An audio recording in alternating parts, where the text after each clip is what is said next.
Ve středu 20. listopadu 2013 proběhl ve Vysokém Mýtě první regionální veletrh fiktivních firem středních odborných škol.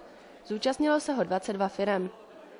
Veletrh pořádala Střední škola podnikání pod záštitou několika významných partnerů, mezi nimiž byly například město Vysoké Mýto či Ivekobas. Ve Vysokém Mýtě není náš veletrh náhodou, ale je to proto, že naše škola slaví 20 let výročí od svého založení a zdálo se nám jako příjemná a milá akce uspořádat tento veletrh.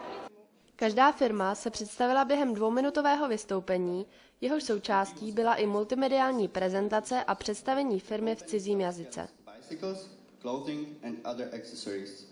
Další částí veletrhu bylo vlastní obchodování.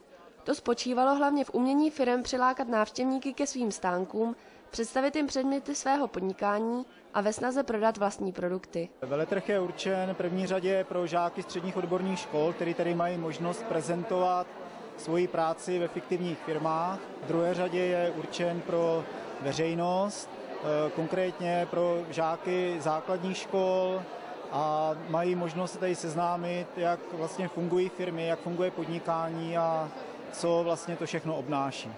Během veletrhu proběhly i 2 soutěže o nejlepší a nejsympatičtější firmu. Hodnotila se multimediální prezentace, celkový vzhled stánku, vlastní průběh obchodování a správnost prodejních dokladů. 3. místo obsadila firma Elderian SRO z Náchoda, která obdržela celkem 105 bodů ze 120 možných. Na 2. místě se 106 body umístila fiktivní firma naší školy Town SRO. Nejlepší firmou veletrhu byla vyhlášena fiktivní firma naší školy Cikola SRO, která získala 111 bodů. Jsme nevěděli, do čeho jdeme, ale rozhodně je to skvělá zkušenost. Jsme rádi, že jsme si to mohli zkusit a to první místo, to je třešnička na dortu.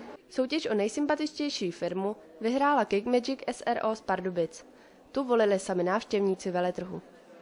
Atmosféra byla celý den skvělá, proto doufejme, že se bude příští rok veletrh opakovat.